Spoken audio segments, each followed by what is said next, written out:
आधे से अधिक धन दान कर दिया, फिर भी पंडित जी को कोई संतान नहीं हुई। एक दिन आत्महत्या का संकल्प लेकर के गए जंगल में। दोपहर हो गई, प्यास लगी, एक तालाब मिला, पानी पी लिया और पानी पी करके और एक वृक्ष के नीचे विश्राम करने। उसी समय एक महात्मा आए, सन्यासी। सन्यासी महात्मा सोचे चलो जंगल में मैं अकेले रहता था, अब हम दो हो गए। एक व्यक्ति जा रहा था ट्रेन में कटने के लिए, तो हाथ में टिफिन कैरियर लिया हुआ था। तो लोगों ने पूछा भाई साहब कहां जा रहे हैं? बोले अब नहीं रहूंगा। बोले कहां जा रहे हो? बोले रेल में कटने जा रहा हूं। बोले बहुत अच्छा, ये रेल में कटना तो अच्छी बात नहीं, लेकिन कहा है ये हाथ में टिफिन कारी लिए जा रहे हो?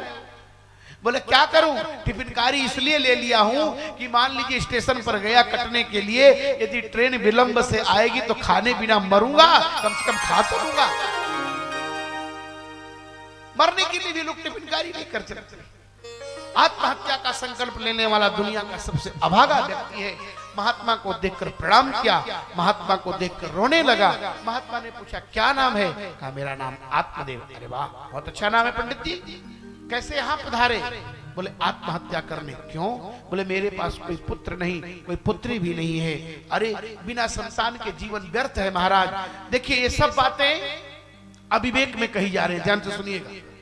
और अविवेक में कही हुई बातों को प्रमाण नहीं मानना चाहिए।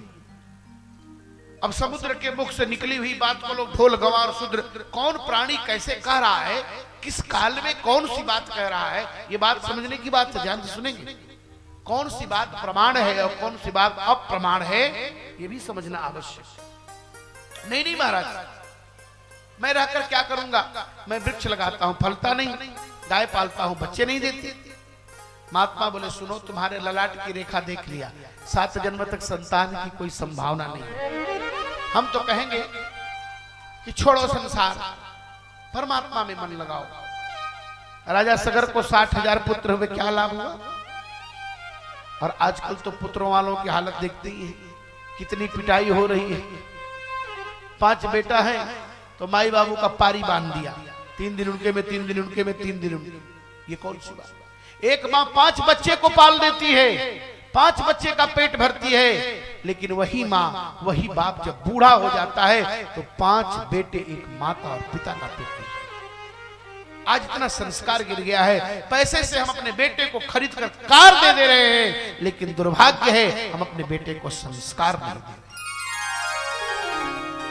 जीवन में संस्कार की आवश्यकता है, और वो संस्कार दुकानों पर नहीं मिलता, वो रिचार्ज नहीं होता, वो बैंक के एटीएम से नहीं मिलता, वो सत्संग की सभा। अरे चित्रकेतु की कथा सुनाई, कहा महाराज आप नहीं जानते हो, पुत्रादि सुखहीनोऽयं संन्यासः शुष्क एव। पुत्र के सुख के बिना सन्यास भी सूखा लगता है। तब महात्मा ने कहा अच्छा नहीं मानते हो? बोले सुनो महाराज, अब आपके सामने ही आत्महत्या करूंगा। महात्मा को दया आया। तस्याग्रहं समालोक्य फलमेकं सदत्तम। महात्मा ने एक फल दे दिया, लो अपनी पत्नी को खिला दे।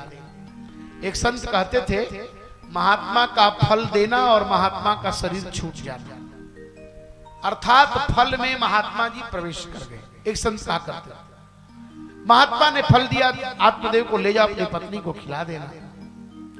फल लेकर आए, धुंधुली को दिए। महात्मा ने आत्मा को विवेक रूपी फल दिया, बुद्धि को खिलाने के लिए। ये रूपक फल लेकर आए, पत्नी को दिए, देवी जी फल खा लो, इससे पुत्र होगा। धुंधुली ने कहा रख दो, मैं बाद में खाऊंगी। माताओं का एक गुण होता है, कोई भी जीतेंगे खाने के लिए तो पहले रख देंगी, काम लगती करने, कुछ काम कर लेंगी, जब शांत हो जाएगा माहौल तब खाती है। लेकिन ध्यान रखिए, प्रसाद पाइए और तुरंत खाइए। प्रसाद खाने के बाद हाथ जूठा नहीं रहता, याद करिए। हमारे वैष्णव संप्रदाय में, रामानुज संप्रदाय में भगवान के सामने भोजन किया जाता है, गोष्ठी प्रसाद सामने। और हमारे यहाँ तीर्थ लेते हैं महात्मा तो तुरंत उसको पीते हैं और सिर पर ऐसे लगाते हैं। भगवान के प्रसाद पाने से हाथ जूठा नहीं होगा।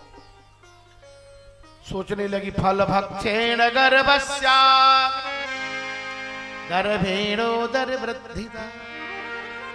फल खाऊंगी, गर्भ रहेगा, पेट बड़ा हो जाएगा, शरीर से भारी हो जाऊंगी, रास्ता चल नहीं पाऊंगी, घर का काम नहीं होगा, कैसे मैं रह पाऊंगा। अब सोच रही है फल खाई नहीं, और गांव में डकैती पड़ेगी, गांव में आग लगेगी, सब लोग भाग जाएंगे, हम कैसे भागें। सुखदेव जी की तरह कहीं 12 वर्ष रह गया तब तो मैं मर ही जाऊंगी, और मैं तो बहुत सुकुमारी हूं, गर्भ में बहुत पीड़ा होती है, तो उसको मैं कैसे सहन कर सकूंगी। तरह तरह की बात सोच रही थी। उसी समय उसकी बहन आ गई। उसकी बहन ने कहा, क्यों बहन क्या हो गया, इतनी मोटी थी दुबली क्यों हो गई। बोले मरने वाली हो। क्यों? बोले जीजा जी ने फल ला कर दिया है। हमारे यहाँ एक रिश्तेदारी इस समय बड़े तेज गति से चलती है, उसका नाम क्या है, सड़ुआना, बहुत तेज गति से। हाँ, पत्नी जी की बहन यदि परोजन में नहीं आई तो सब काम बेकार है, गृह मंत्रालय सस्पेंड कर देगा तुरंत। याद रखिए, अगर आपका बेटा माता पिता को छोड़कर ससुराल से प्रेम करने लगा तो अब आपके घर का विनाश निश्चित हो गया, क्योंकि ससुरारी प्यारी भई जब ते रिपुरूप कुटुंब भये तब ते। ससुराल छोड़ना बुरी बात नहीं है, ससुराल जाना अच्छी बात है, बुरी बात नहीं है, लेकिन कोई भी काम ससुर जी से ही पूछ कर करें। अब कुछ लोग तो बंबई कलकत्ता कमाते, हमने देखा है, उतरते हैं 1 महीने की छुट्टी में तो 29 दिन बिताते हैं ससुराल में, और एक दिन मम्मी पापा से, हाँ मम्मी हेलो मम्मी 8 बजे ट्रेन है जा रहा हूं। आ गई धुंधुली की बहन, और धुंधुली की बहन ने कहा ठीक है मैं तुमको अपना बच्चा दे दूंगी। बोले तुम्हारे बच्चे से हम क्या करेंगे, तुम्हारा पति तुमको मारेगा। बोले नहीं नहीं मारेगा। क्यों?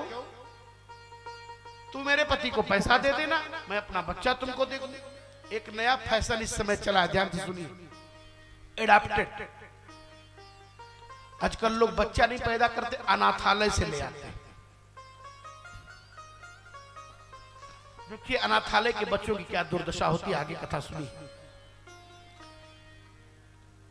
मैं कह दूंगी मेरा 6 महीने का गर्भ गिर गया, अपने में दोनों बतिया ली, बात कर ली, और ये फल का क्या होगा। बोले फल नकली है कि असली, इसकी परीक्षा करने के लिए गाय को खिला दिया।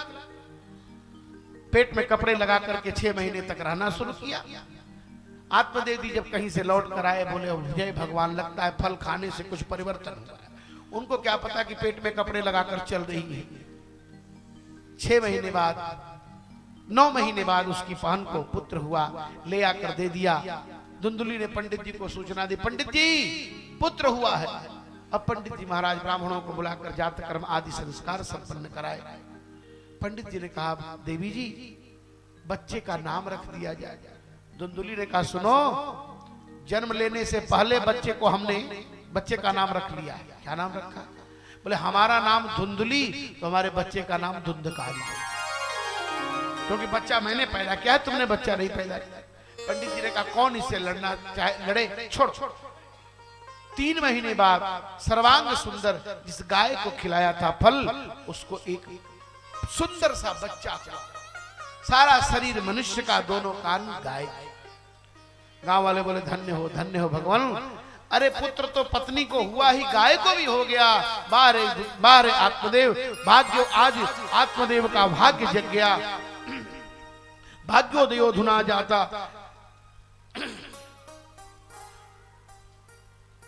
आत्मदेव से पश्चात आत्मदेव जी का भाग्योदय हो गया। गांव वाले सब बधाई धन्यवाद देने लगे।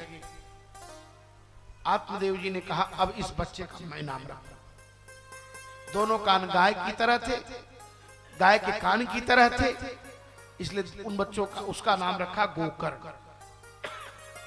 प्रेम से बोले गोकर्ण जी महाराज की। दोनों बड़े हुए एक साथ, लेकिन धुंधकारी महान दुष्ट हुआ। गोकर्ण जी बहुत बड़े ज्ञानी हुए। कित काले न तौ जातो तरुण उतने हाउ। गोकर्ण पंडितो ज्ञानी, धुंधकारी महाखला। धुंधकारी ने एक दिन पिता की पिटाई किया, माता की भी पिटाई किया। पिताजी जाकर के रोने लगे। अब गोकर्ण जी से बोले, बेटा मैं क्या करूं, मेरा उद्धार करो। गोकर्ण जी ने कहा, पिताजी एक बात मानो। 2 श्लोकों में उपदेश किया।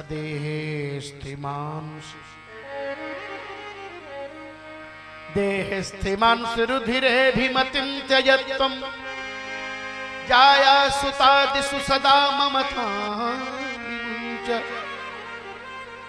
पश्यामि संजगदिदं क्षणभङ्गुनिष्ठुं वैराग्यरागरसिको भवभक्तनिष्ठः धर्मं भजस्व सततं त्यज लोकधर्मान् सेवस्व साधु पुरुषान् जहि कामतृष्णाम् अन्यस्य दोष गुण चिंतनमासु मुक्त्वा सेवा कथा रस महो नितराम।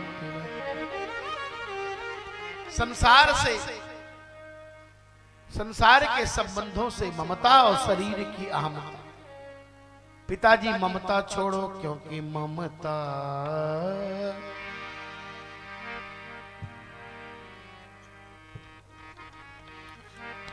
तो न गई मेरे मन से ममता, तो न गई मेरे मन से। तू न गई मेरे मन से,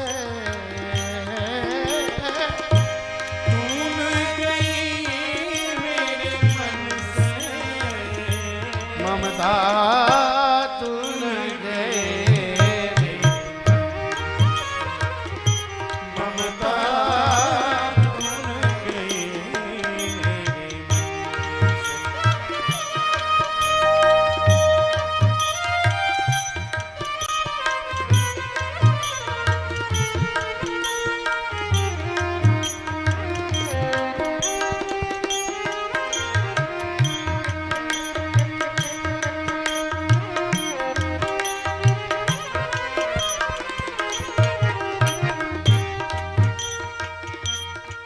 के केस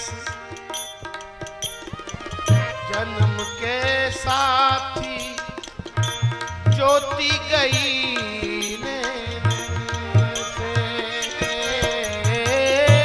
ज्योति गई ने से। श्रवण बचन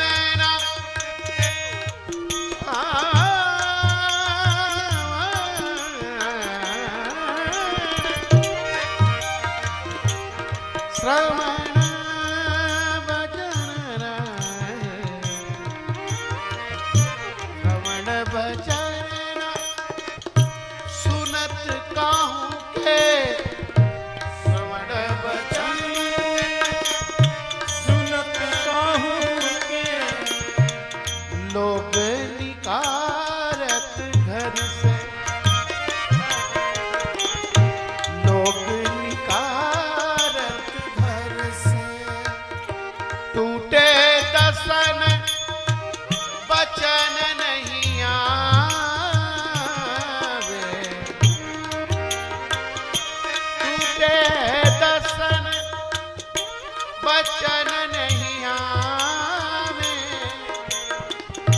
शोभा गई मुखर शोभा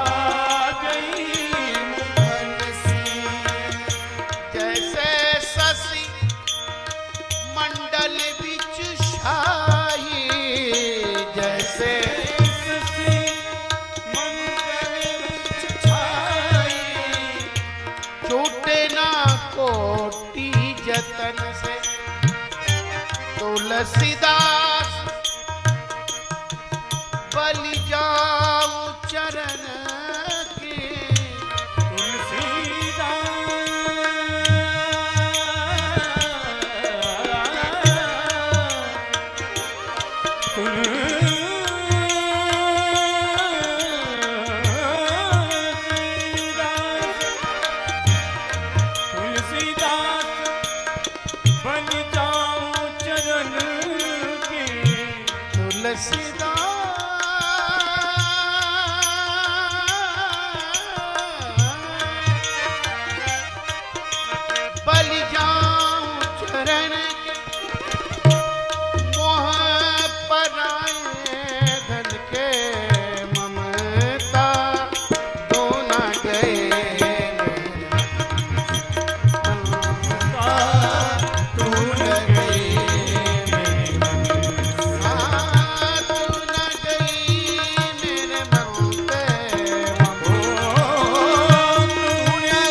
पिताजी सेवक बनकर के सेवा करना सीखो।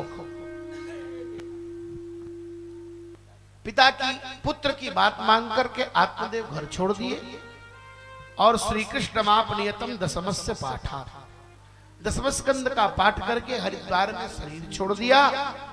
धुंधुली नहीं गई। अब एक दिन धुंधकारी ने अपनी मां को डांटा, कहा सुनो, जितना गहना गीठो रखी हो दे दो, नहीं तो आऊंगा तो बड़ी पिटाई करूंगा, लुआठी से मारूंगा। धुंधकारी के भय से धुंधली कुएं में कूदकर मर गई। धुंधकारी 5 वेश्याओं को ले आकर घर में रख लिया। उनके लिए वो चोरी करता था। एक दिन धुंधली वो 5 ने सोचा कि धुंधकारी चोरी करता है तो एक न एक दिन तो जरूर पकड़ा जाएगा, इसलिए इसे मार ही देना बुद्धिमानी है। धुंधकारी को 5 वेश्याओं ने रस्सी में बांधकर फांसी लगाया और खूब पिटाई की उसकी। इतनी पिटाई हुई लेकिन उसको लग रहा था कि मेरा मसाज हो रहा है। एक शायर ने लिखा है कि उसे भी देख तो पहचानने में देर लगे, उसे भी देख तो पहचानने में देर लगे, कभी कभी तो इतनी शराब पीता, इतना बेहोश था वो कि उसे होश में ही नहीं था, गलत संग के प्रभाव से। अंत में धुंधकारी को फांसी लगाकर 5 वेश्याओं ने मारा। नहीं मरा तो तप्तांगार समूहा, जलती हुई लुआठी उसके मुंह में लगा दिया उन वेश्याओं ने। मर गया धुंधकारी। आंगन में गड्ढा खोदकर गाड़ करके ये 5 फरार हो गए। ये 5 कौन है? यही 5 इंद्रियां हैं जो रूप रस शब्द गंध स्पर्श का स्वाद लेती है, और जब ही जवानी ढलती है तो ये धीरे धीरे फरार होने लगता। शरीर मोबाइल की तरह हैंग कर जाता है, किसी काम का नहीं रह जाता। जिस शरीर को लोग देखने के लिए तरसते थे, आज वह शरीर चलने के लिए तरसता है। धुंधकारी मरने के बाद प्रेत हुआ। एक संत कहते थे कि राम भजत बिटिया भली, राम भजत बिटिया भली, हरिपद विमुखन पूत। राम का भजन करने वाली बिटिया अच्छी है उस नालायक बेटे से, क्योंकि राम भजत सेवरी तरी, राम भजत सेवरी तरी, और धुंधकारी भय भूत। धुंधकारी भूत हो गया, धुंधकारी प्रेत हुआ। व्याकरण के दृष्टि से प्र उपसर्ग पूर्वक इणगतौ धातु में तो प्रत्यय हुआ है। प्रेत बना, सामान्य प्रेत नहीं। कुछ लोग कहते हैं हम प्रेत नहीं मानते, मानना पड़ेगा। आज हम लोग हर्षोब्रह्म गए थे, वहां तो दिन में ही प्रेत घूमते रहते हैं, हाको हाको करते रहते। कैसा प्रेत बना? बड़ा ही भयानक प्रेत बना। धुंधकारी के भय से लोगों ने घर छोड़ दिया। गोकर्ण जी महाराज को पता चला मेरा भाई मर गया है। जब गया में श्राद्ध किए तो एक संत कहते थे धुंधुली वही प्रकट हो गई। उसने कहा आप तो हम लोगों का उद्धार कर दिए, पर आपका भाई अभी प्रेत बनकर घूम रहा है। गोकर्ण जी घर आए। रात में धुंधकारी उग्र रूपधारी बनकर के प्रकट हो गया। कभी भैंसा, कभी हाथी, कभी सांड, कभी कुछ बनता था। गोकर्ण जी ने पूछा तू कौन है? जल सिंचन किया ऐसे। प्रेत का शरीर 3 तत्व से बनता है, डामर तंत्र, अग्नि तत्व, वायु तत्व, आकाश तत्व। धुंधकारी ने कहा अहम भ्राता त्वदीयोऽस्मि धुंधकारी नामतः स्वकीयेनैव दोषेण ब्रह्मत्वं नाशितम्।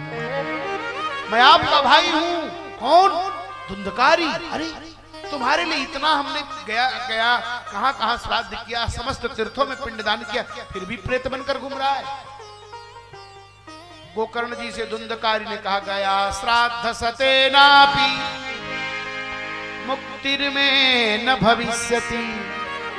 100 बार गया करोगे मेरी मुक्ति नहीं होगी। इसका मतलब तो गया श्राद्ध बेकार है। अच्छा, गया श्राद्ध कैसे करना चाहिए ये भी बात जान लीजिए। आजकल बहुत लोग गया श्राद्ध करने की विधि भी नहीं जानते। नागेश भट्ट की लिखी हुई श्राद्ध मालिका नामक ग्रंथ, नागेश भट्ट ने लिखा है, संवत 1670 का प्रकाशित है। अब इस समय अप्रकाशित ग्रंथ है। उसमें लिखा है गया श्राद्ध कैसे करें। नारायण बलिम कृत्वा तत्पश्चात त्रिपिंडनम। नारायण बलि करें, त्रिपिंडी श्राद्ध करें, पार्वण गया श्राद्धे थे प्रेतो पितर निश्चितम। पार्वण श्राद्ध करें तब प्रेत पितर होते हैं। गया तीर्थेन आगत्य श्रवणम भागवत कथा विप्राण भोजयिष्येत प्रेत मोक्ष प्रदो। ये भागवत की विधि है, गया की विधि है। अच्छा, इतने गया श्राद्ध के बाद भी धुंधकारी का कल्याण नहीं हुआ, इसका मतलब गया श्राद्ध बेकार है? नहीं नहीं, चिट्ठी कितना हो अच्छी लिखी जाए, लेकिन यदि पता गड़बड़ लिखा जाए तो चिट्ठी जहां पहुंचनी चाहिए वहां नहीं पहुंच पाती। गोकर्ण जी जिस गोत्र का नाम लेकर के उसको पिंडदान कर रहे थे, उस गोत्र का धुंधकारी था ही नहीं। धुंधकारी तो उनका सगा भाई था ही नहीं, आत्मदेव का बेटा था ही नहीं, वो तो नकली बेटा था, एडाप्टेड था, अनाथालय से आया हुआ था। ये ध्यान से सुनिएगा, ये अनाथालय का लाया हुआ है, इसलिए वहां चिट्ठी नहीं, वहां पिंडदान नहीं पहुंच पा रहा है। इसलिए हमारे यहाँ अज्ञात नाम गोत्रा नाम का अलग संकल्प होता है, आचार्य लोग करते हैं विद्वान लोग। अब कहा मेरा उपाय, मेरे लिए कोई उपाय करो। तब उन्होंने सबसे पूछा, कोई नहीं बताया। अंत में भगवान सूर्य से पूछा, मेरा भाई प्रेत हो गया है, भाई के लिए क्या करूं? सूर्य भगवान ने कहा, श्रीमद् भागवतान मुक्ति सप्ताहम वाचनम करो। श्रीमद् भागवत का सप्ताह पारायण करो, इसी से मुक्ति मिलेगी। सप्ताह का पारायण शुरू कर दिया। एक बांस में जाकर धुंधकारी प्रवेश कर गया। बांस क्या है? ग्रंथि का प्रतीक है। और गोस्वामी जी कहते, छूटई ग्रंथि पावजो अब यह जीव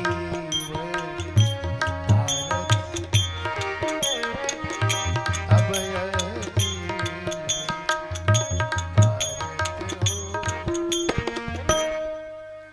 बिना गांठ के छूटे।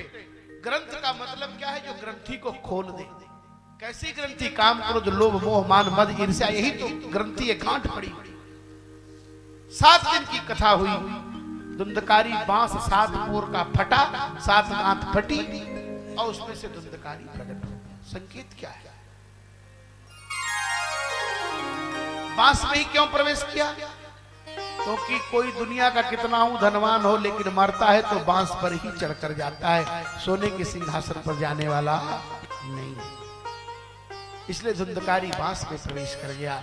एक संत ने कहा वहां बांस का जंगल था, इसलिए धुंधकारी बांस में प्रवेश कर गया।